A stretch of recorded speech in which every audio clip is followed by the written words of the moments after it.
What if the Vatican knew about the Holocaust and chose to do nothing?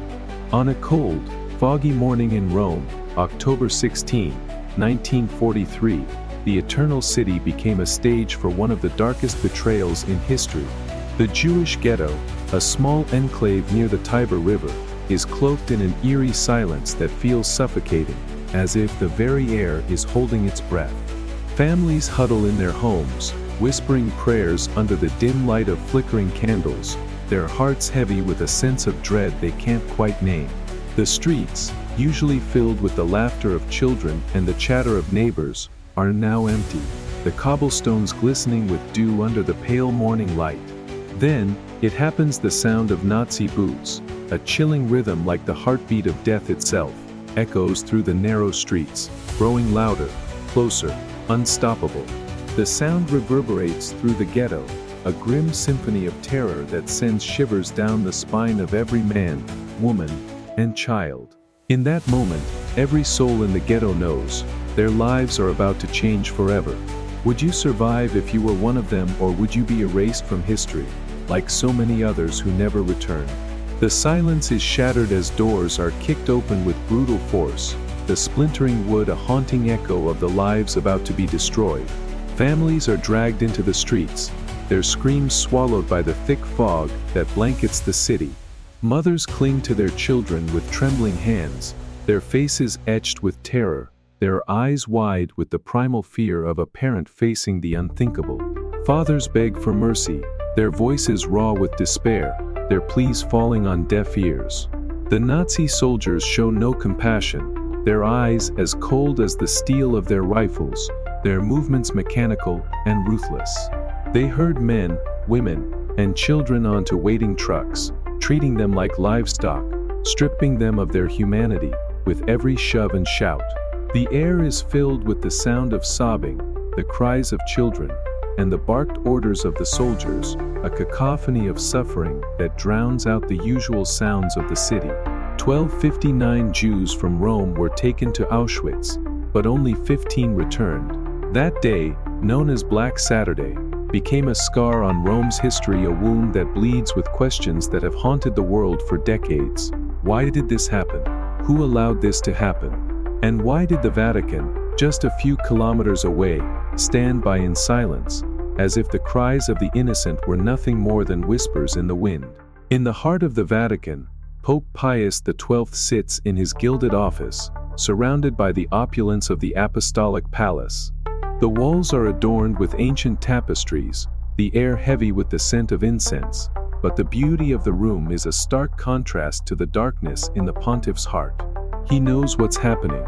Letters from rabbis, stained with tears and written in trembling hands, pile up on his desk, each one a desperate plea for help, a cry from a people facing extinction. Priests on the ground have risked their lives to bring him reports of Nazi atrocities, tales of families torn apart, of children sent to their deaths, of entire communities erased in the blink of an eye. One priest, a young man with haunted eyes, hands him a photograph that will forever be seared into his memory, a Jewish child, no older than 5, clutching a tattered doll as she's forced onto a train, her small face a mask of terror. The priest's voice shakes as he whispers, "Holy Father, they're killing them all, men, women, children. We have to do something." Yet, Pius XII's silence is a betrayal so profound it feels like a dagger in the heart of humanity. Why didn't he speak out? Was he afraid of Hitler's wrath, worried that speaking out would bring the Nazi war machine down upon the Vatican, destroying the church he was sworn to protect? Or was there a darker truth, a secret so explosive it could shatter the very foundations of the Vatican itself? What if Pius XII was a puppet, controlled by a cabal of cardinals who made a deal with the Nazis to save their own power, trading the lives of millions for the church's survival? Let's follow Miriam, a 12-year-old girl caught in the nightmare of Black Saturday. Miriam is a dreamer, a child who loves stories of heroes, told by her father each night as the stars shine over Rome. Her father, a gentle tailor with a warm smile, would sit by her bedside, his voice soft and soothing as he spun tales of bravery and triumph, filling her imagination with dreams of a better world. But this morning, her fairy tales turn to horror. She wakes to the sound of her door being smashed open, the wooden frame splintering under the force of Nazi boots. The soldiers flood her tiny home like a swarm of locusts, their faces cold and expressionless, their guns gleaming with menace. Her father tries to protect her, stepping in front of his daughter with a courage born of love, but he's struck down with the butt of a rifle, blood streaming from his forehead as he collapses to the floor. Miriam screams, her voice lost in the chaos, as her mother, sobbing uncontrollably, slips a silver necklace with a Star of David pendant into her hand. "Survive, my child. For us," her mother whispers, her voice breaking with anguish. As Miriam is dragged away, her mother's screams echo in her ears, a sound that will haunt her every waking moment, a sound that will follow her into the darkest corners of hell.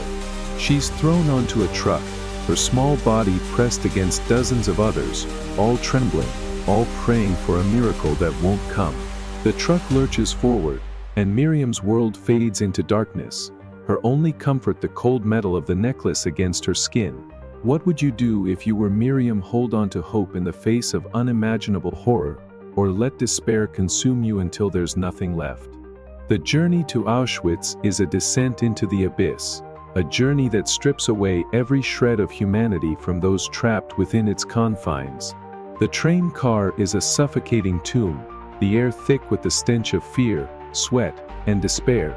Miriam clutches her necklace, her mother's words her only lifeline, a fragile thread of hope in a world that has lost all light. The other passengers, men, women, children, whimper and pray, their voices a haunting chorus of anguish that fills the car like a dirge. The train rumbles on for days, the darkness inside broken only by the occasional flicker of light through the cracks in the walls, each glimpse of the outside world, a cruel reminder of the freedom they've lost. Miriam's stomach growls with hunger, her throat parched with thirst, but the physical pain is nothing compared to the ache in her heart, the unbearable weight of knowing she may never see her parents again.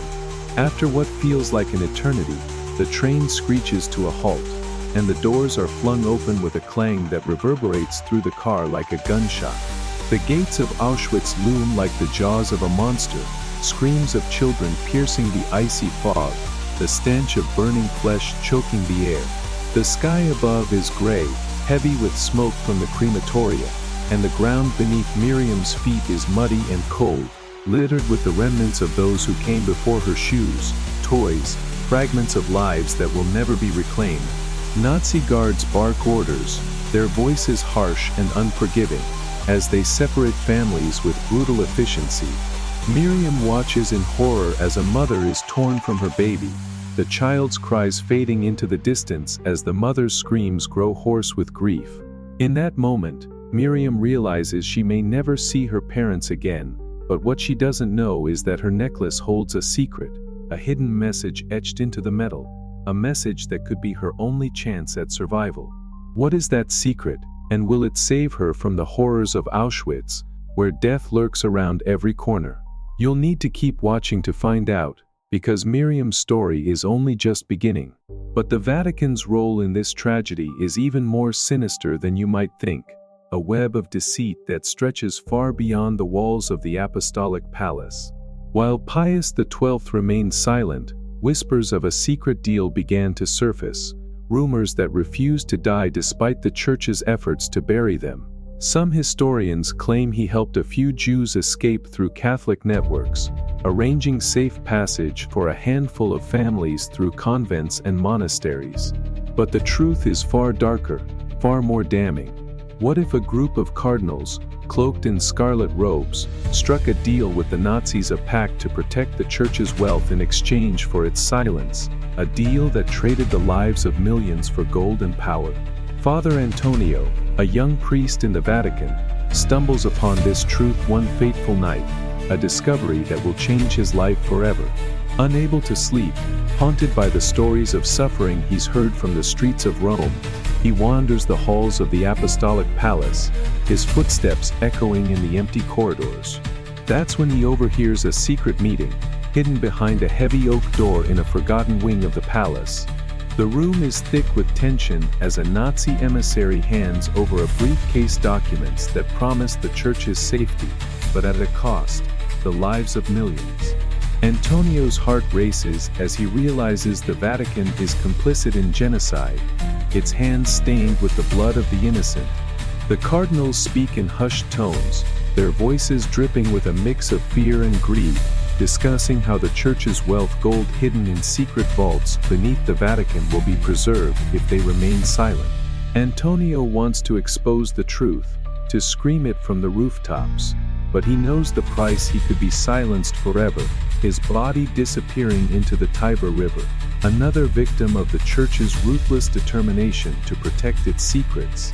If you were Antonio, would you risk your life to reveal this betrayal, knowing the church would stop at nothing to silence you, or would you bury the secret to save yourself, living with the guilt for the rest of your days? The 1259 Jews taken on Black Saturday were not just victims of the Nazis, they were victims of a world that failed them, a world where even the Vatican, the supposed beacon of morality, chose power over humanity. The children who never returned, their laughter silenced forever, the families destroyed, their bonds shattered in an instant, the lives snuffed out in Auschwitz's gas chambers, their dreams reduced to ash. They deserved a voice, a protector, someone to stand up for them in their darkest hour. But the Vatican's silence was a choice, one that would echo through history as a mark of shame, a stain on the church's legacy that no amount of time could wash away. The cries of the innocent, the screams of mothers as their children were torn from their arms, the final prayers of those who knew they were about to die, all of these were ignored by the very institution that claimed to speak for God. What if this was just the beginning of the Vatican's betrayals, a pattern of darkness that stretches into the present day, a legacy of complicity that has never truly ended? Miriam's fight for survival, Antonio's moral dilemma, and the Vatican's hidden pact are only the first threads in a tapestry of secrets that spans decades, a web of deceit that grows darker with every revelation. But here's the twist: what if Miriam's necklace isn't just a keepsake, but a key to a secret that could expose the Vatican's complicity, a secret someone in the church will kill to protect? You won't believe what we uncover next. Stay with us, because the truth is more shocking than you can imagine, and the next chapter will turn everything you thought you knew upside down. What if the Vatican didn't just stay silent during the Holocaust, but actively hid a secret that could have saved millions? It's 1942, deep within the hallowed halls of the Vatican, where shadows whisper secrets darker than the blackest night. The air is thick with the scent of incense, the walls adorned with ancient tapestries that tell tales of faith and redemption. But tonight, they bear witness to a far darker story. Pope Pius XII, the shepherd of the Catholic Church, sits alone in his private study, the flickering light of a single candle casting eerie shadows on the walls, dancing like specters of the damned. On his desk lies a letter, a desperate plea from a rabbi in Warsaw, written in a trembling hand, the ink smudged with tears. The letter details the horrors of the ghettos, where families are packed into squalid quarters, their bodies wasting away from starvation and disease. It speaks of the trains to death camps, where men, women, and children are herded like cattle, their cries swallowed by the roar of the engines. It describes the gas chambers, where entire families vanish into smoke, their lives extinguished in a matter of minutes. Pius XII reads the words, his hands shaking, his heart heavy with the weight of the truth he cannot ignore. But he folds the letter, locks it away in a drawer, and chooses silence, a silence that will echo through history as a scream of betrayal.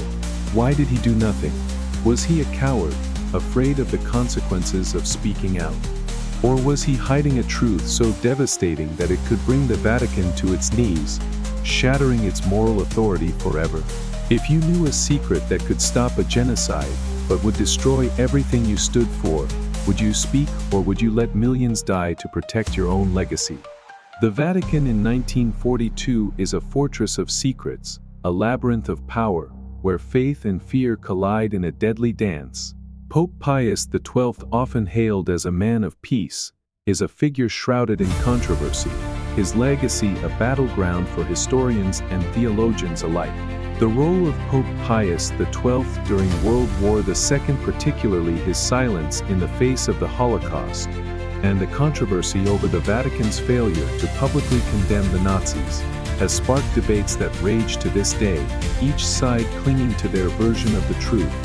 Some defend him, claiming he worked behind the scenes to save Jews, arranging safe passage through Catholic networks, hiding families in convents and monasteries, and issuing secret orders to priests across Europe to shelter those in need. They point to stories of nuns who risked their lives to hide Jewish children, of priests who forged documents to help families escape, of Pius XI's quiet diplomacy that saved countless lives. But others see his silence as complicity, a moral failure that allowed the Holocaust to claim millions of lives, while the Church stood by, its hands stained with the blood of the innocent. They argue that a single word from the Pope of public condemnation of the Nazis could have rallied the world, could have turned the tide of history, could have saved millions from the gas chambers. The truth, however, is far more sinister than either side imagines, a truth that lies buried in the shadows of the Vatican, waiting to be uncovered. What if Pius XII's silence wasn't a choice, but a command from a secret council within the Vatican, a shadowy group of cardinals who held the true power behind the throne, pulling the strings of the Pope like a puppet on a string? Let's follow Sister Clara, a young nun working in the Vatican's archives, a place where the Church's darkest secrets are buried beneath layers of dust and time. Clara is a woman of deep faith, her life devoted to serving God, her days spent in quiet prayer and contemplation. But she's also a woman of curiosity, her mind restless with questions she dares not speak aloud, questions that gnaw at her soul in the stillness of the night. One evening, as the sun sets over Rome and the Vatican is cloaked in twilight, Clara is cataloging ancient manuscripts in a dimly lit corner of the archives, her fingers brushing against parchment that has not been touched in centuries. That's when she stumbles upon a hidden compartment, a locked box bearing the seal of Pius XII himself, its surface etched with a cross that seems to glow in the faint light. Her heart pounds as she pries it open, her breath catching in her throat as she reveals a collection of letters, each one more damning than the last. The letters are correspondence between the Vatican and Nazi officials, written in cold, clinical language that belies the horror of their content. They detail a secret agreement: the Church would remain silent about the Holocaust in exchange for protection of its assets, gold, art, and properties worth billions, hidden in secret vaults beneath the Vatican. Clara's heart stops as she reads the words: "The Jews are a necessary sacrifice for the survival of the Church." The letters are signed by a group of cardinals, their names a roll call of the Vatican's most powerful figures, men who controlled Pius XII like a puppet, men who saw the Holocaust not as a tragedy, but as a means to an end. What would you do if you were Clara, expose the truth and risk death at the hands of those who would kill to keep this secret, or keep the secret and live with the guilt of knowing you could have saved millions? The Holocaust rages on outside the Vatican's walls, a genocide of unimaginable scale that scars the soul of humanity. In the ghettos of Warsaw, families are torn apart, their screams swallowed by the night as they're loaded onto trains bound for Treblinka and Auschwitz. The streets, once filled with the laughter of children, are now silent, the cobblestones stained with the blood of those who tried to resist. In the death camps, the air is thick with the stench of death, the sky blackened by smoke from the crematoria, a constant reminder of the lives being extinguished. A mother in Auschwitz clutches her child, a little boy with wide, innocent eyes, whispering prayers in Hebrew as they're led to the gas chambers, their final moments filled with terror. She strokes his hair, telling him stories of a better world, a world where they can be free, even as the doors close behind them, sealing their fate. Across Europe, 6 million Jews will perish, their lives snuffed out in a systematic slaughter that shocks the conscience of the world, leaving scars that will never heal. And yet, the Vatican, supposedly the moral voice of humanity, remains silent. its silence a deafening roar that drowns out the cries of the innocent. But what if the Vatican had the power to stop it all, with a single document that could have turned the tide of history, a document that could have saved millions from the horrors of the death camps? Clara discovers that among the letters is a draft of a papal encyclical, a public condemnation of the Nazis that Pius XII had written but never released. The encyclical, titled Against the Darkness, calls for Catholics worldwide to resist the Nazis, to shelter Jews, to stand against the genocide with every ounce of their faith. It's a document that could have rallied the world, could have ignited a global movement, could have saved countless lives, but it was suppressed by the secret council, buried in the archives to protect the Church's interests, its words never seeing the light of day. Clara holds in her hands the proof of the Vatican's greatest sin, a sin that could have changed history, but what she doesn't know is that someone is watching her, someone who will stop at nothing to keep this secret buried, someone who has already killed to protect the Church's darkest truths. The silence of the Vatican during the Holocaust is not just a moral failing, it's a crime that reverberates through history, a betrayal that stains the Church's legacy with shame. Pius XI's refusal to speak out allowed the Nazis to continue their genocide unchecked, while the world looked to the Vatican for guidance and found only cowardice, only betrayal. The cries of the children in the gas chambers, the screams of mothers as they were torn from their families, the final prayers of those who knew they were about to die, all of these were ignored by the very institution that claimed to speak for God. But the truth Clara has uncovered reveals a deeper horror. The Vatican didn't just fail to act, it actively chose to sacrifice millions to preserve its power, its wealth, its influence. The Secret Council, a group of cardinals cloaked in scarlet robes, saw the Holocaust as a necessary evil, a price to be paid for the survival of the Church, a transaction written in blood. What if this secret council still exists today, pulling strings from the shadows, ensuring the Vatican's darkest truths remain hidden, manipulating history to protect their own interests? Clara's discovery sets her on a dangerous path, one that will lead her to confront the very heart of the Church's corruption, a path that will test her faith, her courage, and her very soul. But here's the twist: what if the encyclical Against the Darkness wasn't just suppressed, but stolen by the Nazis, and now lies hidden in a secret vault, waiting to be found, a ticking time bomb that could destroy the Vatican's legacy once and for all? You won't believe what happens next. Stay with us, because the secrets we're about to uncover will shake you to your core, revealing a web of deception that stretches across decades, a web that threatens to unravel everything we thought we knew about the Catholic Church. What if the most beloved Pope in modern history was hiding a secret that could unravel his entire legacy? It's April 13, 1986, and the ancient streets of Rome are alive with a buzz of anticipation, the air electric with excitement. Pope John Paul II steps out of the Vatican, his white robes glowing in the golden sunlight, his smile a radiant beacon of hope that warms the hearts of millions. He's on his way to make history, a visit to the great synagogue of Rome, the first time a pope has set foot in a Jewish house of worship since the earliest days of Christianity. The crowd lines the streets, their cheers a symphony of joy that echoes through the eternal city as he waves with a gentle hand, his presence a powerful symbol of unity in a world scarred by division and pain. Inside the synagogue, the atmosphere is charged with emotion as John Paul II kneels in prayer beside the chief rabbi, his voice trembling with sincerity as he speaks words that will echo through history. We are deeply sorry for the suffering inflicted upon the Jewish people by the Church. The world watches in awe, hailing him as a bridge builder, a man of peace who seeks to heal the wounds of centuries. But behind his warm exterior lies a man wrestling with the weight of history, a man burdened by secrets that threaten to shatter the image of the saintly leader the world adores. What if John Paul II knew more about the Church's darkest sins than he ever admitted, sins that could destroy everything he stood for, sins that could erase his legacy in an instant?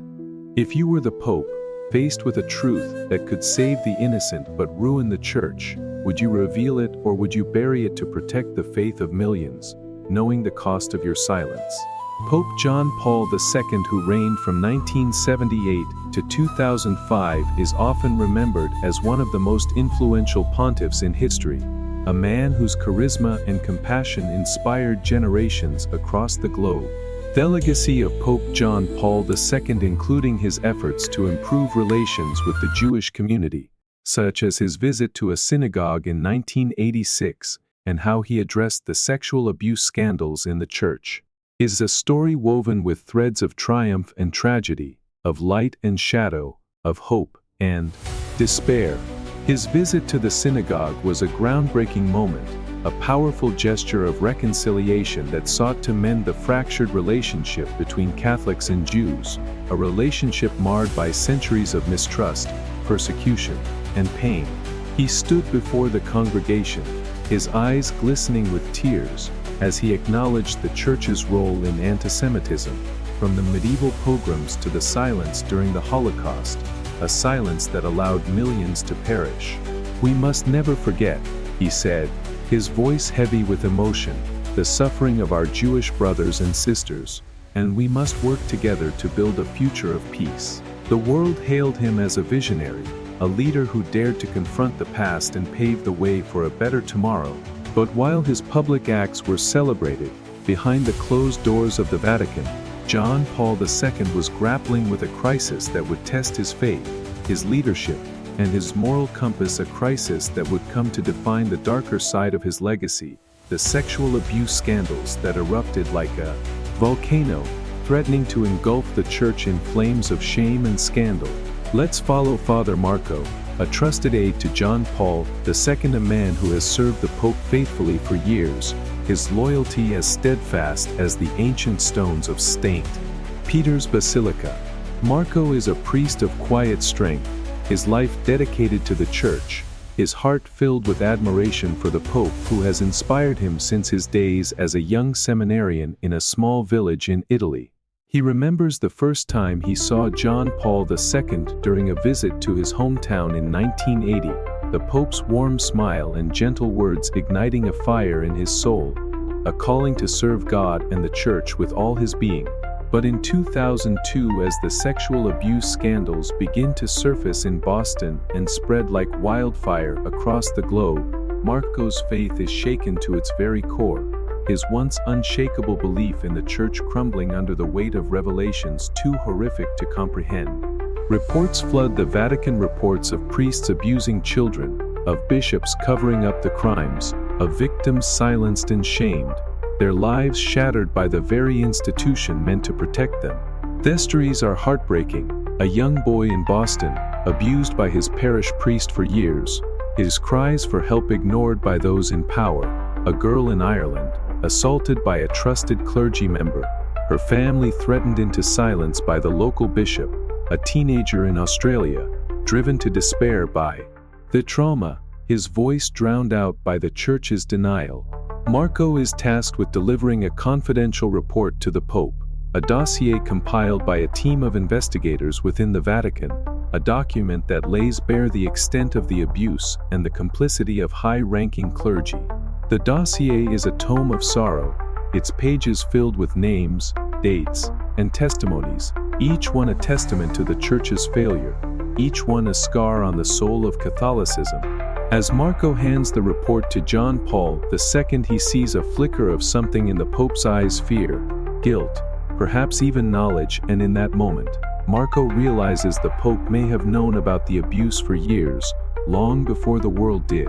The dossier reveals that reports of abuse had reached the Vatican as early as the 1980s, during the early years of John Paul II's papacy. Whispered warnings from priests and laypeople who dared to speak out, but they were buried, dismissed, or ignored, the victims left to suffer in silence while the perpetrators were protected, moved from parish to parish, allowed to continue their crimes unchecked. What would you do if you were Marco? Confront the Pope you've idolized your entire life, the man you've seen as a living saint, or stay silent and become complicit in the Church's greatest scandal, knowing that your silence will allow the suffering to continue?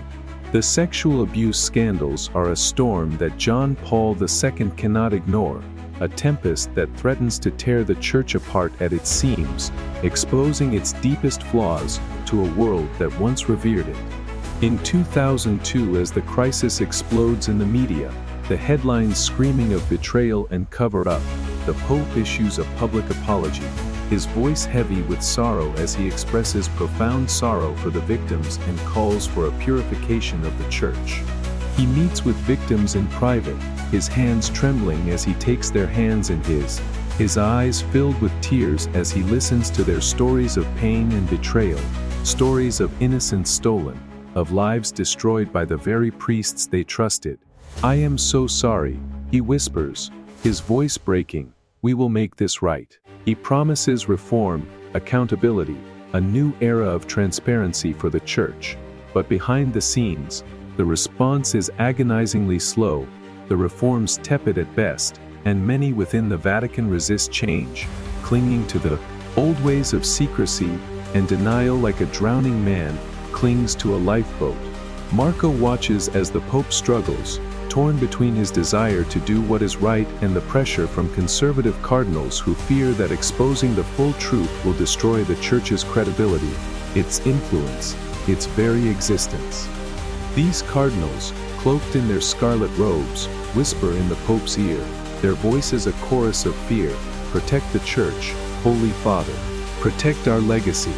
The truth will only bring chaos." But Marco sees the toll this takes on John Paul II, the way his shoulders slump under the weight of the crisis, the way his once bright eyes grow dim with sorrow, the way his hands tremble as he prays for guidance in the quiet of his private chapel.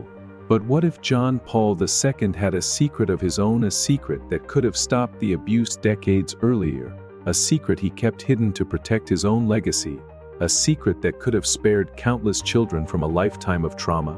Marco discovers a letter, tucked away in a hidden compartment of the Pope's private desk, a letter written in 1985 by a whistleblower priest who had uncovered a network of abusive clergy in Poland, John Paul II's homeland. The priest, Father Stefan, had risked everything to expose the truth, his letter a desperate plea for the Pope to act, to root out the corruption before it spread like a cancer through the Church. "Holy Father," the letter reads, "the children are suffering, their innocence stolen by those who should protect them.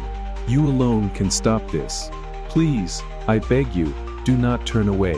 But the letter was never answered, never acted upon, its words locked away in a drawer while the abuse continued to fester, a wound that grew deeper with each passing year. Marco's hands tremble as he realizes the Pope knew and did nothing, allowing the abuse to fester for decades, a decision that would haunt the Church and its victims for generations.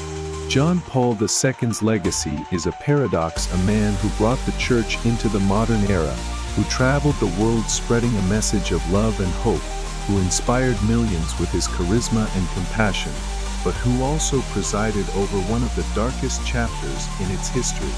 His efforts to improve relations with the Jewish community were groundbreaking, a beacon of hope in a world scarred by division, a testament to his vision of a more unified humanity. His visit to the synagogue in 1986 was more than a symbolic gesture. It was a profound act of humility, a recognition of the Church's past sins, and a commitment to a future of dialogue and understanding. But his handling of the sexual abuse scandals left a stain that cannot be erased, a shadow that looms over his achievements, a reminder of the cost of silence. The victims, whose lives were shattered by the very institution meant to protect them, deserved more than apologies, more than promises. They deserved justice, accountability, a Church that would fight for them rather than against them, a Church that would stand as a sanctuary, not a source of suffering. What if John Paul II's greatest act of reconciliation wasn't with the Jewish community, but with the victims of abuse, an act he never had the courage to make, an act that could have changed the course of history for the Church and its faithful? Marco's discovery of the 1985 letter sets him on a path of rebellion, a path that will lead him to confront the Pope, to demand answers, to fight for the victims even if it means risking everything he holds dear: his priesthood, his faith, his very life. He knows the stakes are high, that the truth could destroy the church's reputation, could shatter the faith of millions, but he also knows that the victims deserve justice, that their voices must be heard, that the church cannot heal until it faces its sins. But here's the twist: what if the letter wasn't just ignored, but hidden by a secret faction within the Vatican? A faction that has been protecting abusers for decades. A faction that will stop at nothing to keep their power intact, even if it means silencing Marco forever. You won't believe what happens next. Stay with us, because the secrets we're about to uncover will change the way you see John Paul II forever, revealing a web of deception that stretches from the past to the present, a web that threatens to unravel the very foundations of the Catholic Church. What if the Pope who shocked the world by resigning was forced out by a conspiracy so dark it could topple the Vatican itself? It's February 11, 2013, and the Vatican is cloaked in a silence that feels almost suffocating, as if the ancient walls themselves are holding their breath, trembling with the weight of an impending storm. Inside the Apostolic Palace, Pope Benedict XVI sits in a dimly lit room, his frail hands trembling as he writes a letter that will send shockwaves through the Catholic world, a letter that will change the course of history. The 85-year-old pontiff, once known for his sharp intellect and unyielding faith, announces his resignation, the first pope to step down in nearly 600 years, since Gregory XII in 1415. His voice is weak but resolute as he cites his declining health, saying, "I am no longer able to fulfill the ministry entrusted to me." The words are broadcast across the globe, and the world gasps in disbelief. The faithful weep in sorrow, and the media erupts with speculation. Their headlines screaming of a crisis in the church. But behind the official narrative lies a truth far more sinister, a truth that Benedict XVI will take to his grave, a truth that whispers of betrayal, corruption, and a darkness that festers at the heart of the Vatican. What if his resignation wasn't a choice, but a surrender to a shadowy cabal within the Vatican? A group that orchestrated his downfall to protect their own power, a group that feared what he might reveal. If you were Benedict, knowing the truth could destroy the church but save its soul, would you fight to the end, or would you walk away, leaving the darkness to fester, knowing that your silence might doom the innocent? Pope Benedict XVI, who reigned from 2005 to 2013, was a man of contradictions, a scholar with a brilliant mind, a traditionalist rooted in the Church's ancient doctrines, a pope who sought to guide the Church through turbulent times, only to see his papacy crumble under the weight of scandal, betrayal, and unrelenting pressure. The fall of Pope Benedict XVI related to the VatiLeaks scandal, involving the leak of internal documents in 2012 and the pressure from internal issues, including his handling of sexual abuse allegations, is a story of intrigue, power, and moral failure that shook the foundations of the Catholic Church, exposing cracks that had been hidden for centuries. The VatiLeaks scandal erupted like a bombshell in 2012, a seismic event that reverberated through the Vatican's hallowed halls, when confidential documents, letters, memos, financial reports, and private correspondence were leaked to the Italian press, exposing a cesspool of corruption, financial mismanagement, and infighting within the Vatican's highest ranks. The documents painted a grim picture: cardinals siphoning funds for personal gain, lavish expenses hidden behind the guise of charity, power struggles that dominated the Curia, and a pope whose authority was undermined at every turn by those he trusted most. One leaked letter revealed a cardinal's plot to secure a lucrative contract for a friend. Another exposed a secret meeting where senior clergy discussed how to silence critics of the Church's financial practices. Benedict, already weakened by age and the immense burdens of his office, was blindsided by the betrayal, his trust shattered by the very men he had appointed to serve him, men who smiled to his face while plotting behind his back. But that VatiLeaks scandal was only the tip of the iceberg, a carefully orchestrated distraction from a deeper, darker truth that would force him to make the most shocking decision of his life, a truth that would reveal the true extent of the Vatican's corruption and the lengths to which some would go to protect their power, even at the cost of the Church's soul. Let's follow Sister Elena, a young nun working in the Vatican's Secretariat of State, a woman whose loyalty to the Church is matched only by her fierce sense of justice, a fire that burns brightly within her despite the darkness she sees around her. Elena is a quiet presence in the Vatican, her days spent organizing correspondence, filing reports, and attending to the administrative needs of the Curia, her movements precise and unobtrusive, like a shadow passing through the grand halls. But her nights are filled with restless thoughts, her conscience troubled by the whispers of corruption she hears in the marble corridors, whispers of greed, betrayal, and secrets that fester like an open wound. In late 2012, as the Vatican scandal unfolds and the Vatican is thrown into chaos, Elena stumbles upon a hidden file in the office of a senior cardinal, a man known for his cold demeanor and iron grip on power. The file is locked in a drawer, its edges worn with age, but Elena's curiosity overcomes her fear, and she carefully picks the lock, her heart pounding as she opens it. Inside, she finds evidence of a secret cabal within the Vatican, a group known only as the Order of the Crimson Veil, a name that sends a chill down her spine. The file reveals that this cabal, composed of powerful cardinals and bishops, has been manipulating the Church for decades, orchestrating cover-ups, silencing dissenters, and protecting a network of abusers within the clergy, ensuring that their crimes remain hidden from the world. The documents detail a history of corruption that stretches back generations, bribes paid to silence victims, whistleblowers discredited, and evidence destroyed to protect the guilty. Elena's blood runs cold as she reads the words, "The Pope must be removed, he knows too much." The file outlines a plan to force Benedict's resignation, using the Vatican scandal as a smokescreen to hide their true motive, to prevent him from exposing their crimes, particularly their role in shielding priests accused of sexual abuse, a role that has allowed predators to continue their crimes unchecked for years. What would you do if you were Elena? Risk your life to save the Pope and expose the cabal, knowing that doing so could mean your own death, or stay silent and let the Church's darkest secrets remain buried, knowing that your silence could doom countless victims to further suffering, their voices forever unheard? The pressure on Benedict XVI is immense, a crushing weight that threatens to break him, a burden that grows heavier with each passing day.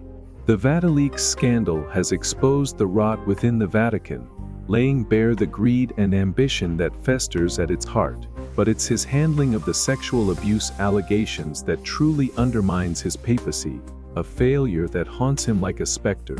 Reports of abuse continue to surface, each one a painful reminder of the Church's failure to protect its most vulnerable members, each one a scar on the soul of Catholicism. Victims come forward with harrowing stories, children abused by priests they trusted, their cries for help ignored by bishops more concerned with protecting the Church's reputation than protecting the innocent, their lives destroyed by the trauma that follows them like a shadow. A young man in Germany recounts years of abuse by his parish priest, his pleas dismissed by the diocese. A woman in the United States speaks of the shame that silenced her for decades, her abuser shielded by the Church's hierarchy. A boy in Brazil describes the nightmares that still wake him, his abuser transferred to another parish to continue his crimes. Benedict, who had once been a cardinal under John Paul II, had been aware of the allegations for years, dating back to his time as prefect of the Congregation for the Doctrine of the Faith, where he oversaw cases of abuse. But his response as Pope is criticized as inadequate, his reforms too slow, his apologies too hollow, his actions overshadowed by the Church's long history of denial. In 2010, he issues a pastoral letter to the Church in Ireland, one of the epicenters of the crisis, expressing shame and remorse for the abuse, acknowledging the grave errors of the past, and calling for healing and renewal. But many see it as too little, too late, a gesture that fails to address the systemic failures that allowed the abuse to persist for so long. Behind the scenes, Benedict is fighting a losing battle against the Curia, where conservative factions resist any attempt at transparency, fearing that exposing the full truth will destroy the Church's credibility, its influence, its very existence.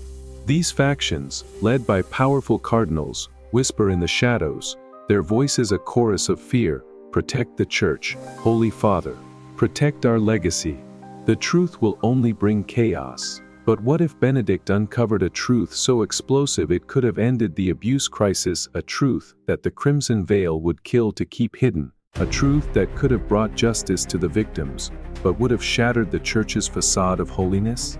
Elena discovers that Benedict had been working on a secret investigation, a comprehensive report that would expose the full extent of the abuse and the cabal's role in covering it up, a report that could have changed everything. The report, codenamed Lux in Tenebris Light in Darkness, is a damning document, its pages filled with names, dates, and testimonies, a meticulous record of the crimes committed and the complicity of those who protected the guilty. It names cardinals, bishops, and priests involved in the cover-up, details the payments made to silence victims, and calls for a radical overhaul of the Church's leadership, a cleansing of the corruption that has taken root. Elena's heart races as she realizes the cabal orchestrated Vatileaks to discredit Benedict and force him out before he could release the report, a report that could have saved countless victims, but would have destroyed the cabal's power, exposing their crimes to the world and ending their reign of terror. The fall of Pope Benedict XVI is not just a story of a pope overwhelmed by scandal, it's a story of betrayal, of a man who tried to bring light to the darkness, but was crushed by the very institution he sought to save, a man who became a casualty of a war he could not win. His resignation in 2013 shocked the world, the first papal resignation in nearly 6 centuries, a decision that left the faithful reeling and the Church in disarray.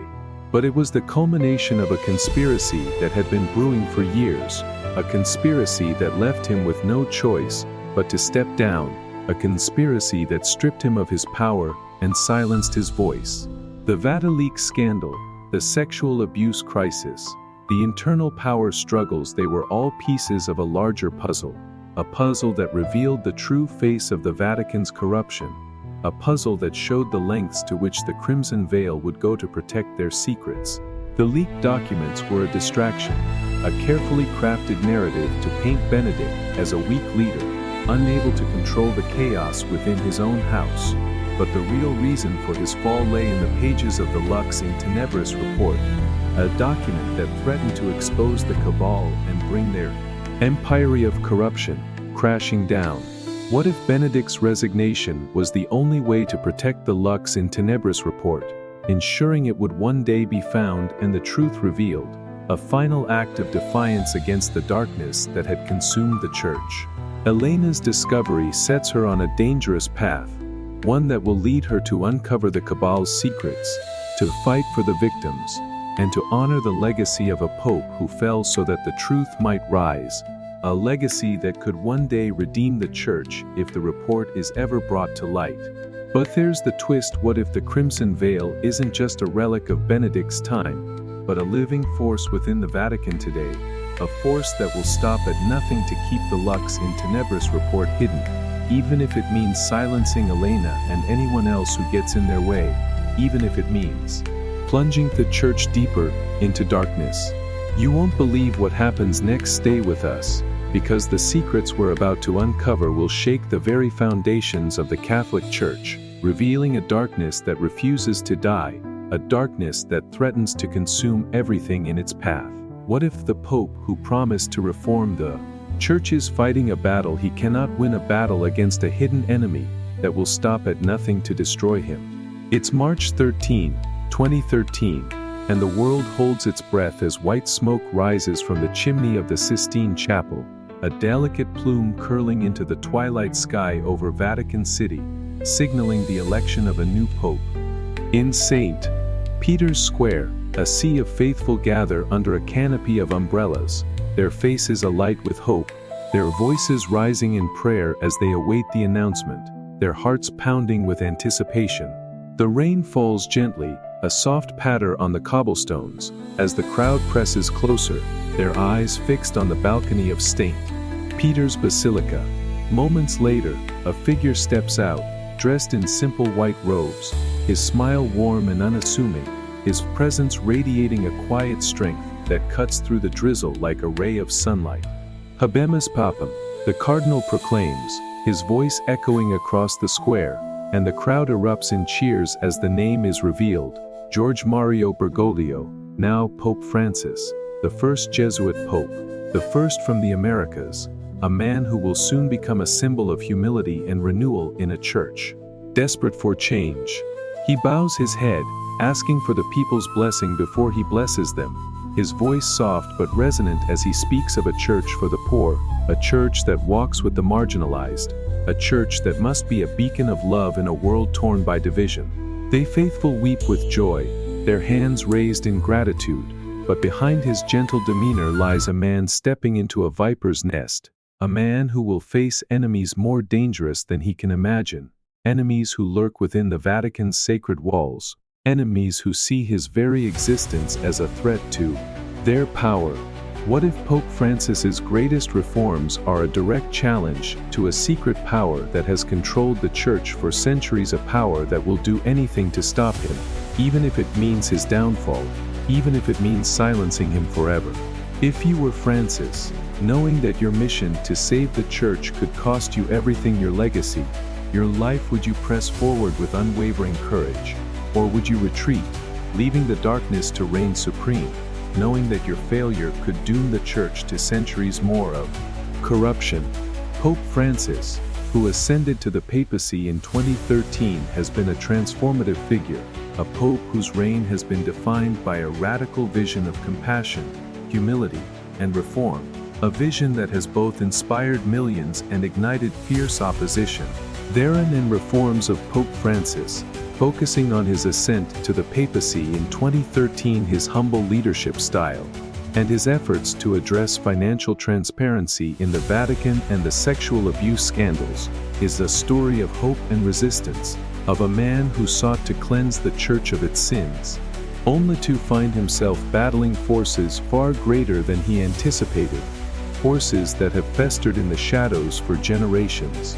From the moment he chose the name Francis, inspired by Saint Francis of Assisi, the patron saint of the poor and the environment, he signaled a new direction for the Church, a return to simplicity, a focus on the marginalized, a rejection of the pomp and power that had defined the Vatican for centuries. Has shunned the luxurious papal apartments in the Apostolic Palace, where popes before him had lived in opulence, surrounded by gold and grandeur, and instead opted for a modest two-room residence in the Casa Santa Marta, the Vatican guest house, where he eats in the communal dining hall with workers, priests, and visitors, his laughter mingling with theirs as he shares simple meals of pasta and bread. He drove a modest Ford Focus instead of the traditional papal Mercedes, washed the feet of prisoners on Holy Thursday, embraced the sick and the outcast with open arms, and spoke out against inequality, climate change, and the excesses of capitalism, his words a clarion call for a church that serves rather than rules, a church that walks with the poor rather than towering above them. His humble leadership style won the hearts of millions, earning him the nickname the People's Pope, a title that reflects his deep connection to the faithful, his ability to speak directly to their struggles, their hopes, their dreams.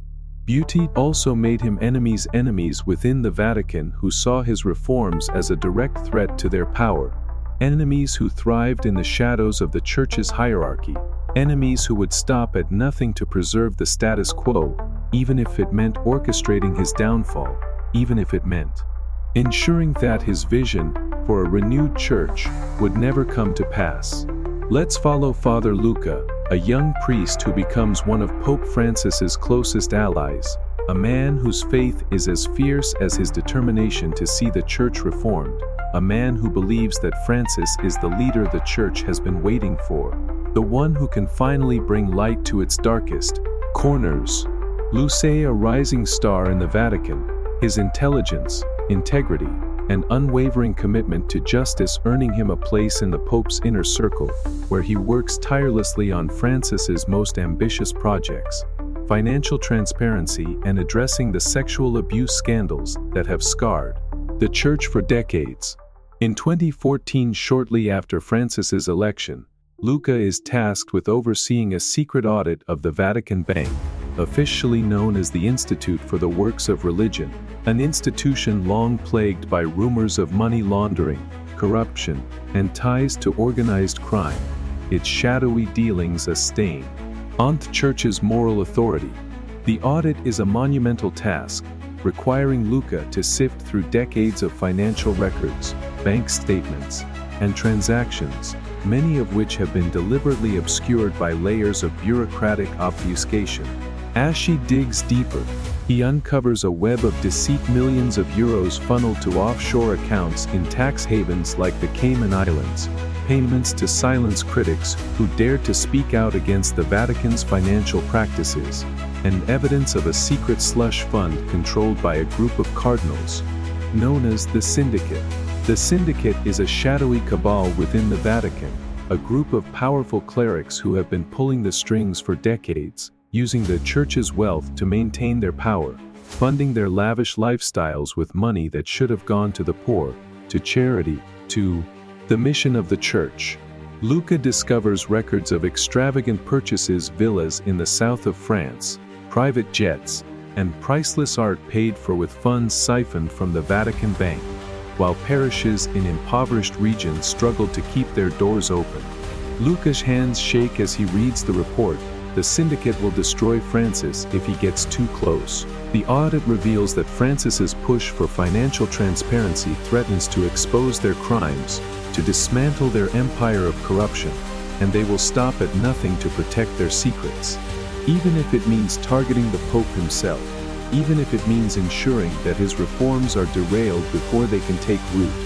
What would you do if you were Luca? Risk everything to protect Francis and expose the Syndicate, knowing that doing so could cost you your life, or stay silent and let the corruption continue, knowing that your silence could lead to the Pope's downfall and the suffering of millions, knowing that the Church you love might never be free of its sins?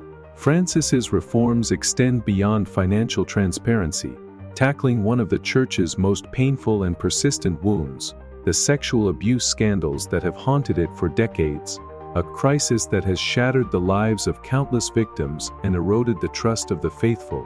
In 2019, he convenes a historic summit on child protection, bringing together bishops from around the world to address the crisis head-on, to confront the sins of the past and chart a new path forward. The summit is a groundbreaking moment, the first of its kind, and Francis's voice is firm, his tone resolute as he declares, "The time for silence is over. We must face the truth, no matter how painful, and we must act to protect the most vulnerable among us."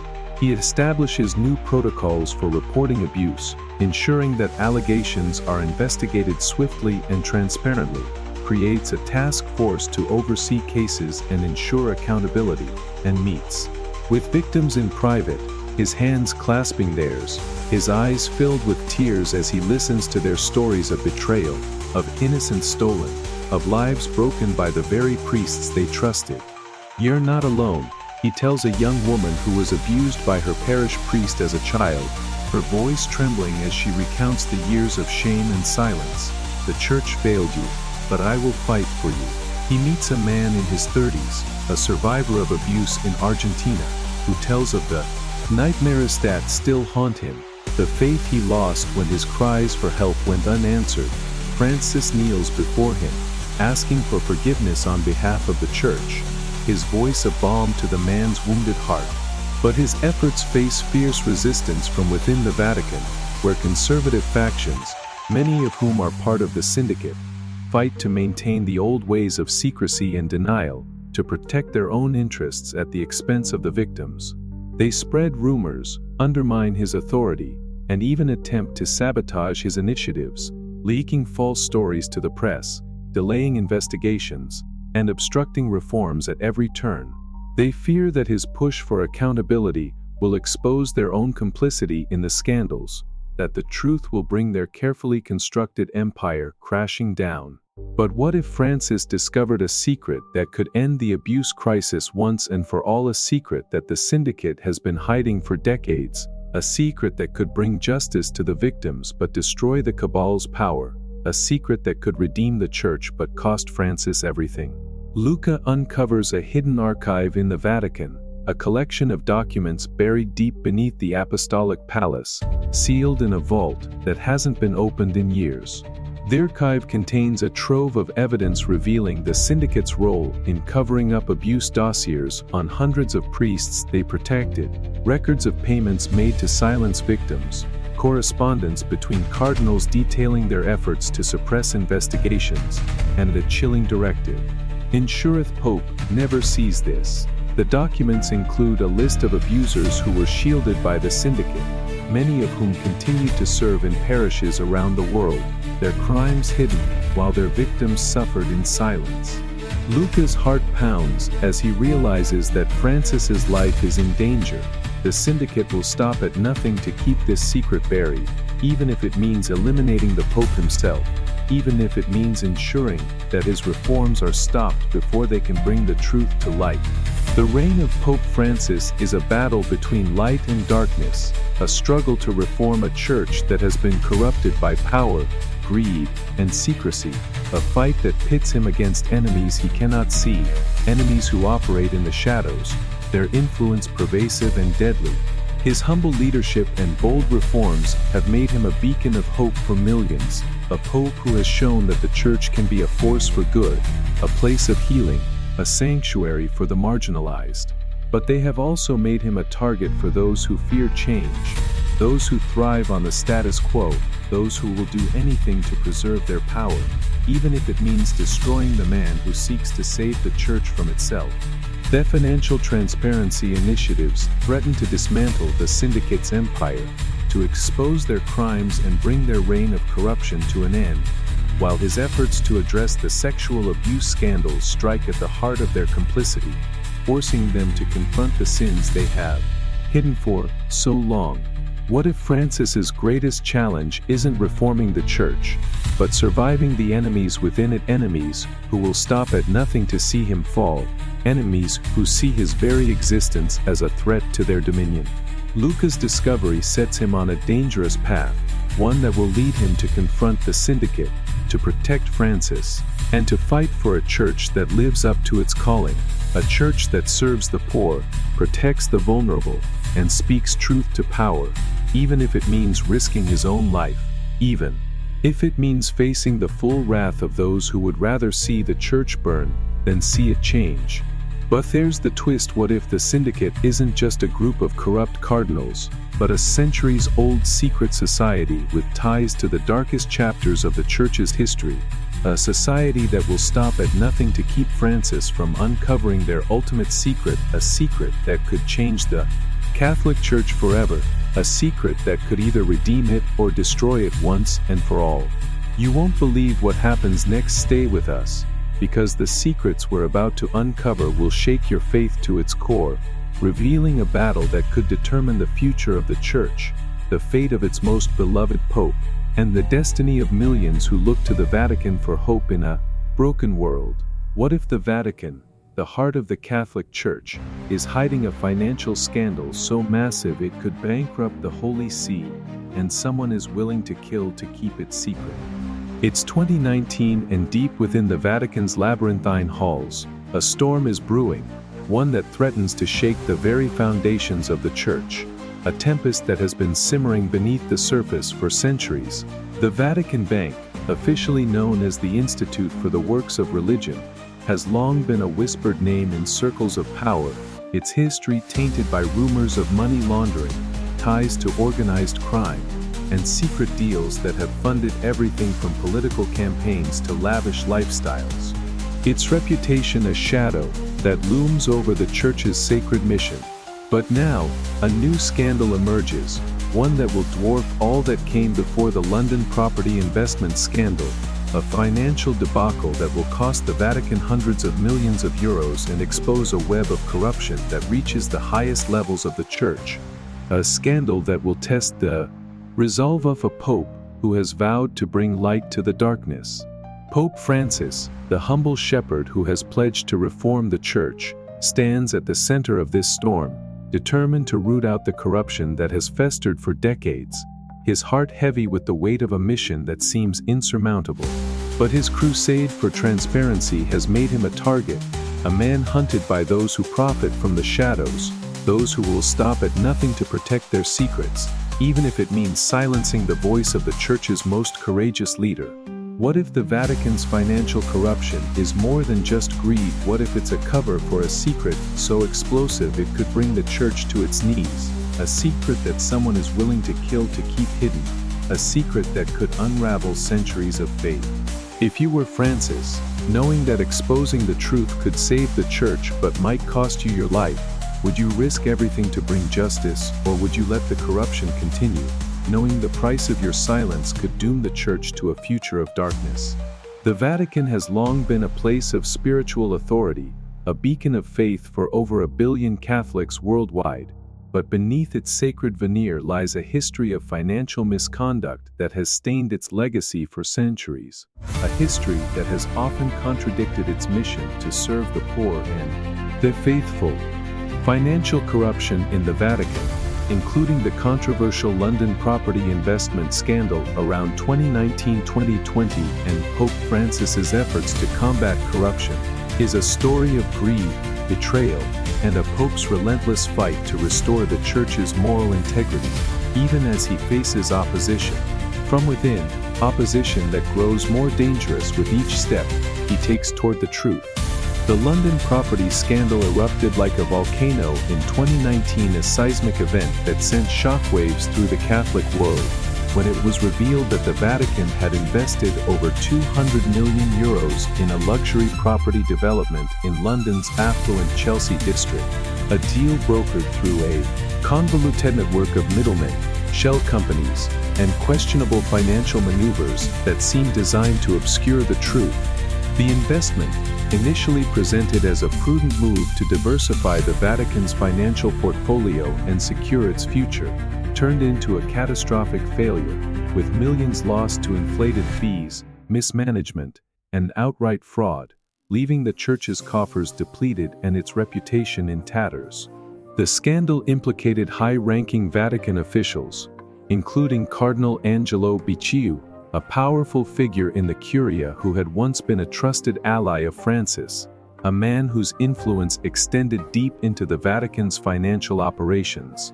Becciu was accused of funneling church funds to his brother's company under the guise of charitable donations, as well as engaging in other illicit activities that prioritized personal gain over the Church's mission. The fallout was devastating. Lawsuits piled up, arrests were made, and a public trial in 2021 exposed the depths of the Vatican's financial mismanagement, revealing a culture of greed and secrecy that shocked the faithful, who had long believed their donations were being used to help the poor, not to fund luxury real estate ventures. Pope Francis, who had made financial transparency a cornerstone of his papacy since his election in 2013, was furious, his face etched with both sorrow and resolve as he ordered a full investigation into the scandal, vowing to hold those responsible accountable, no matter how powerful they were, no matter how deep their roots in the Vatican's hierarchy. The money of the Church belongs to the poor, he declared in a public address, his voice trembling with righteous anger, his hands clenched as he spoke, not to the corrupt, not to those who betray the trust of the faithful, but his efforts to combat corruption have put him in the crosshairs of those who profit from the Church's wealth, those who see his reforms as a direct threat to their empire of greed, those who will stop at nothing to ensure that their secrets remain buried, even if it means targeting the Pope himself. Let's follow Sister Chiara, a young nun working in the Vatican's financial office, a woman whose devotion to the Church is matched only by her determination to see it cleansed of the corruption that has poisoned it for far too long. a woman whose quiet strength belies the fire burning within her. Chiara, an unassuming figure in the Vatican, her presence often overlooked by the powerful men who dominate its halls, her days spent poring over financial records with meticulous care, her nights filled with prayers for guidance as she navigates the murky waters of the Vatican's finances, her heart heavy with the knowledge of the sins she uncovers. In 2020, as the London property scandal unfolds and the Vatican is thrown into turmoil, Chiara is assigned to assist with the investigation, tasked with reviewing the Vatican's financial transactions to uncover the full extent of the fraud, a task that feels both daunting and sacred, a chance to serveth church by bringing truth to light. As she digs deeper, sifting through decades of bank statements, invoices, and correspondence, she uncovers a trail of deceit that leads far beyond the London deal, a trail that points to a secret cabal known as the Brotherhood of the Veil, a name whispered in the shadows, a name that sends a chill down her spine. The Brotherhood is a group of Vatican officials who have been siphoning church funds for decades, using the money to fund a shadowy network of power and influence that spans the globe, a network that operates beyond the reach of any law, secular or divine. The documents Chiara finds are staggering in their scope: billions of euros diverted to offshore accounts in tax havens like Panama and the British Virgin Islands, bribes paid to silence whistleblowers who dared to speak out, and investments in illegal enterprises, including arms trafficking, drug cartels, and even human trafficking rings that exploit the most vulnerable. She finds records of payments to corrupt politicians, hush money to cover up scandals, and evidence of a secret slush fund that has been used to finance everything from political coups to the lavish lifestyles of the Brotherhood's members' private yachts, luxury estates, and priceless art collections, all paid for with money that should have gone to the poor, to the sick, to the mission of the church. Chiara's breath catches as she reads a coded message buried in the files: if Francis discovers the veil's secret, he must be stopped at any cost. The message reveals that the London property scandal was just a distraction, a smokescreen carefully orchestrated to divert attention from the Brotherhood's true crime, a secret fund that has been financing their operations for centuries, a fund that holds the key to a scandal so explosive it could bankrupt the Vatican, destroy its moral authority, and shatter the faith of billions. What would you do if you were Chiara? Risk your life to expose the Brotherhood and save Francis, knowing that doing so could lead to your own death, or stay silent and let the corruption continue, knowing that your silence could doom the church to financial ruin and moral collapse, knowing that the faithful who trust in the church would be betrayed once more. Pope Francis's efforts to combat corruption are relentless, a testament to his unwavering commitment to reform, a reflection of his deep belief that the church must be a beacon of light in a world shrouded in darkness. He appoints a team of external auditors to overhaul the Vatican Bank, bringing in experts from outside the church to ensure impartiality, a move that sends a clear message to the Curia: no one is above accountability. He implements strict financial oversight measures, requiring all transactions to be documented and reviewed, closing loopholes that have allowed corruption to flourish for generations. He removes corrupt officials from their posts, including Cardinal Becciu, who is stripped of his rights as a cardinal in 2020, a rare and dramatic move that sends shockwaves through the Vatican, a public declaration that Francis will not tolerate corruption, no matter how powerful the perpetrator. Francis meets with victims of the church's financial mismanagement, sitting with them in small parish halls and community centers, listening to their stories of struggle and loss with a heavy heart. He hears from a priest in Africa whose parish was forced to close due to lack of funds, leaving his community without a spiritual home, while Vatican officials dined in luxury, from a nun in South America who tells of a charitable program for orphans that was shuttered, its funds diverted to unknown accounts, while children went hungry, from a lay worker in Asia who speaks of communities abandoned, their needs ignored, while the church's wealth was squandered on vanity projects. This cannot continue. Francis tells his advisors in a private meeting, his voice heavy with sorrow, his hands clasped tightly as he speaks, "We must be a church that serves, a church that gives, not a church that steals, not a church that hoards while the poor suffer." But his reforms face fierce resistance from within the Vatican, where the Brotherhood of the Veil and their allies fight to maintain their grip on power, using their influence to obstruct investigations, intimidate witnesses, and even threaten Francis's safety, their whispers echoing through the halls like a venomous wind.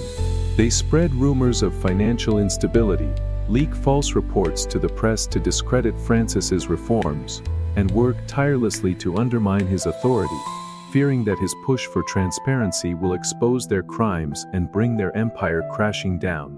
But what if the London property scandal is just the tip of the iceberg? What if the Brotherhood is hiding a secret that could destroy the Church?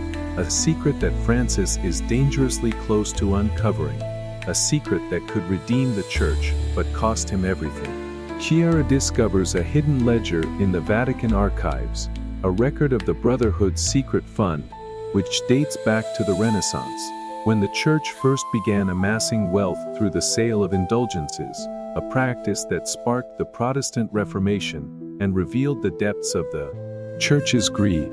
The ledger is a chilling testament to the Brotherhood's power, detailing how the fund has been used to finance wars, political coups, and even assassinations, all in the name of preserving the Church's dominance, all in the name of ensuring that its power remains unchallenged. It reveals payments to mercenaries during the Crusades, bribes to European monarchs to secure their loyalty, and funds funneled to regimes responsible for atrocities, all while the Church preached peace and charity. Chiara's heart races as she realizes that Francis's life is in grave danger.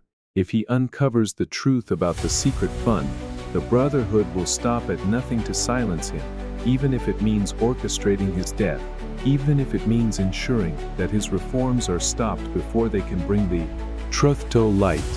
Financial corruption in the Vatican is a cancer that has spread through the Church for centuries, a betrayal of its mission to serve the poor and the faithful, a betrayal that Pope Francis is determined to end, no matter the cost to himself or his papacy.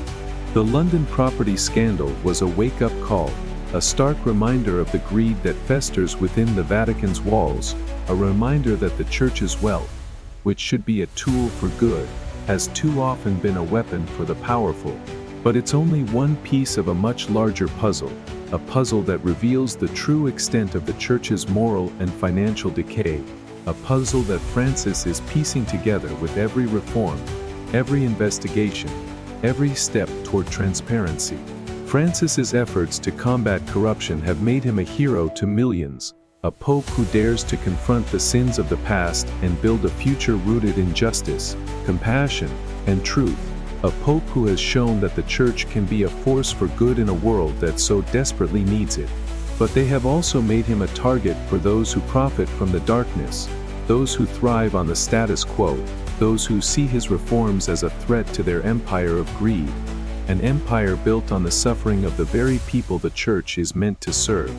What if Francis's fight against corruption isn't just about money? What if it's about uncovering a secret that could redeem the Church, but destroy those who have controlled it for centuries?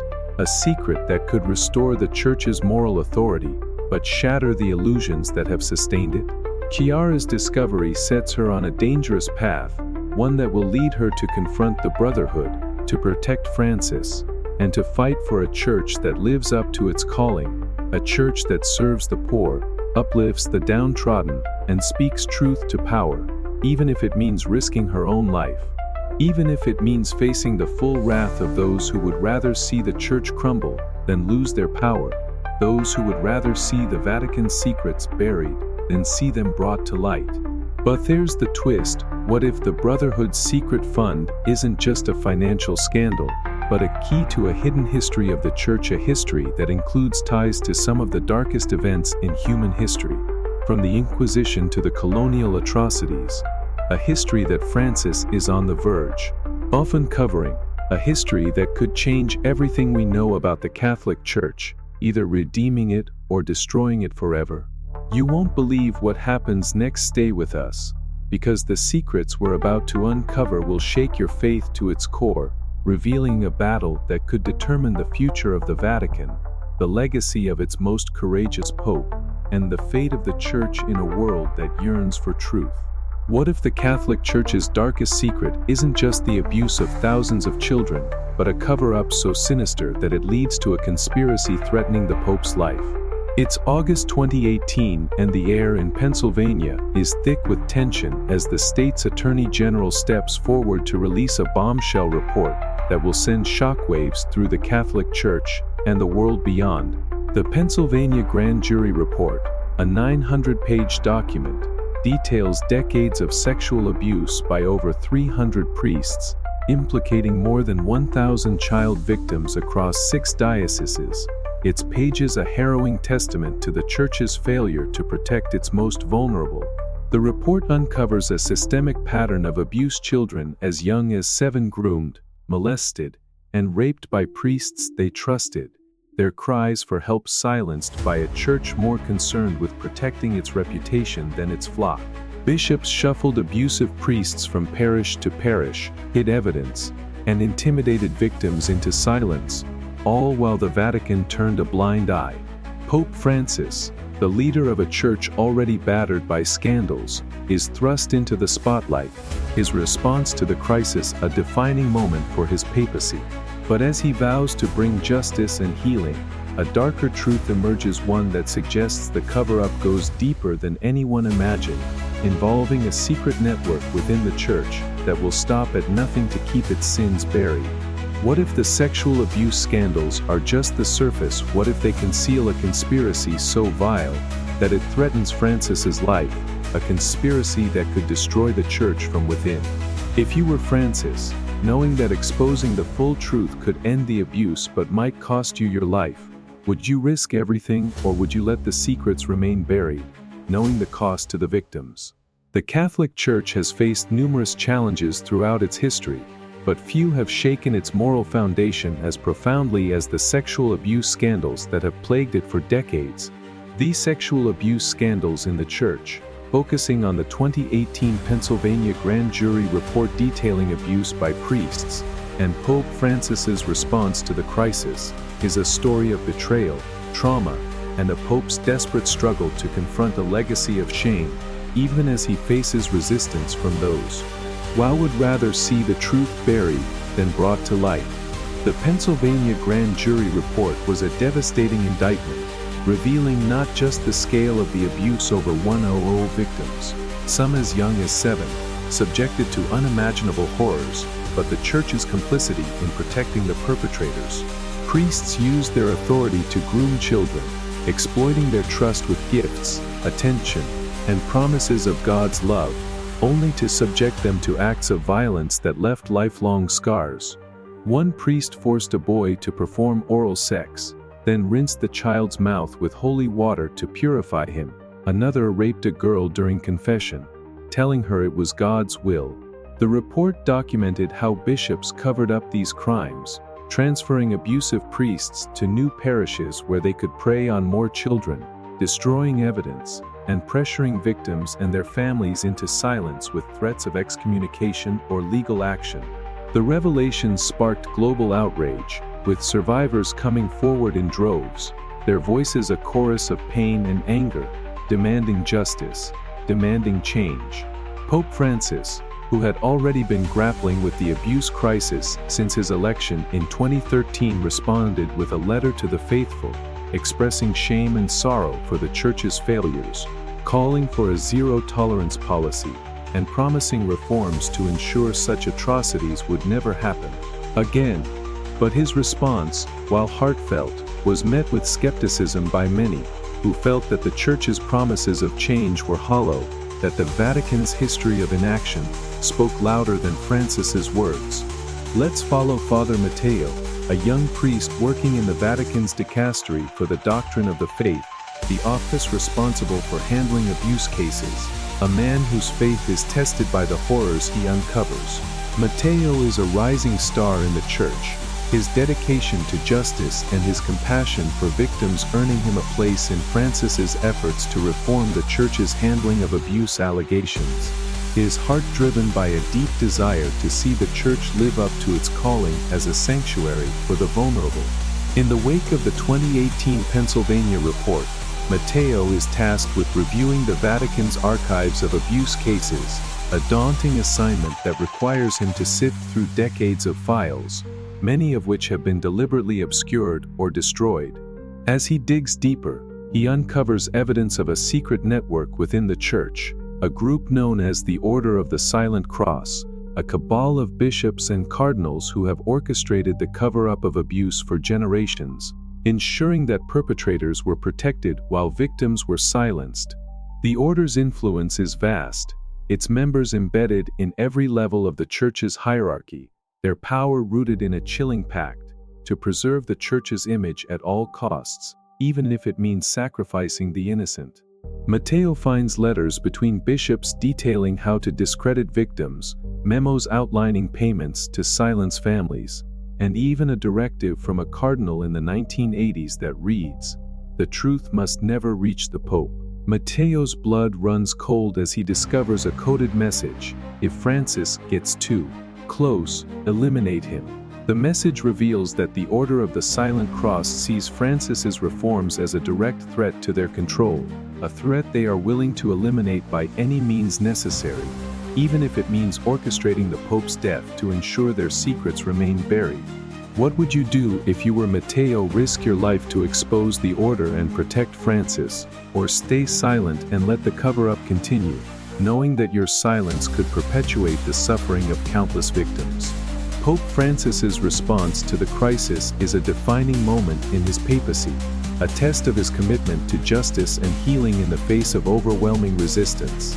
In 2019, he convenes a historic summit on child protection, bringing together bishops from around the world to confront the abuse crisis head-on, to acknowledge the Church's failures, and to chart a path forward. "We must protect our children," he declares, his voice firm but laced with sorrow, his eyes reflecting the pain of the victims he has met. "We must listen to the victims, we must act with courage and humility." He establishes new protocols for reporting abuse, ensuring that allegations are investigated swiftly and transparently, creates a global task force to oversee cases and ensure accountability, and meets with survivors, his hands trembling as he listens to their stories of trauma and betrayal. Heck kneels before a woman in her 40s, a survivor of abuse in Chile, who tells of the priest who raped her as a child, her voice breaking as she recounts the years of shame that followed. "I am so sorry," Francis whispers, tears streaming down his face. "The Church failed you, but I will not." He meets a man in Ireland, now in his 50s, who speaks of the abuse he endured at a Catholic boarding school, the nightmares that still haunt him, the faith he lost when his cries for help were ignored. Francis embraces him, promising that the Church will change, that the voices of survivors will be heard. Both his efforts face fierce opposition from within the Vatican, where the Order of the Silent Cross and their allies work tirelessly to undermine his reforms, fearing that his push for accountability will expose their own complicity, that the truth will bring their carefully constructed empire crashing down. They spread rumors of Francis's weakness, leak false reports to discredit his initiatives, and even attempt to sabotage investigations, delaying justice for victims and protecting the guilty. But what if the Pennsylvania report is just the beginning? What if the Order is hiding a secret that goes beyond abuse, a secret that could destroy the Church, a secret that Francis is on the verge of uncovering? Matteo discovers a hidden vault in the Vatican archives, a collection of documents that reveal the Order's true purpose, a pact to control the Church's power by any means necessary, including orchestrating the abuse crisis to maintain leverage over priests and bishops, ensuring their loyalty through blackmail and fear. Matteo's heart pounds as he realizes that Francis's life is in imminent danger. If he uncovers the Order's secret, they will stop at nothing to eliminate him, even if it means staging an assassination to protect their power. The sexual abuse scandals in the Church are a wound that has festered for decades, a betrayal of the trust placed in the Church by its faithful, a betrayal that Pope Francis is determined to heal, no matter the cost. The 2018 Pennsylvania grand jury report was a wake-up call, a stark reminder of the Church's failures, a reminder that its silence has allowed predators to thrive while victims suffered in silence. But it's only one piece of a much larger puzzle, a puzzle that reveals the true extent of the Church's moral decay, a puzzle that Francis is piecing together with every reform, every apology, every step toward justice. Francis's response to the crisis has made him a beacon of hope for survivors, a pope who dares to confront the sins of the past and build a future rooted in compassion, accountability, and truth, a pope who has shown that the Church can change, that it can be a sanctuary for the vulnerable rather than a refuge for the guilty.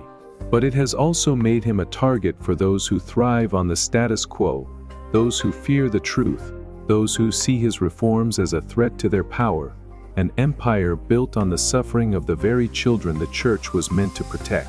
What if Francis's fight against the abuse crisis isn't just about justice? What if it's about uncovering a conspiracy that has controlled the Church for generations, a conspiracy that could redeem the Church but destroy those who have orchestrated its darkest deeds?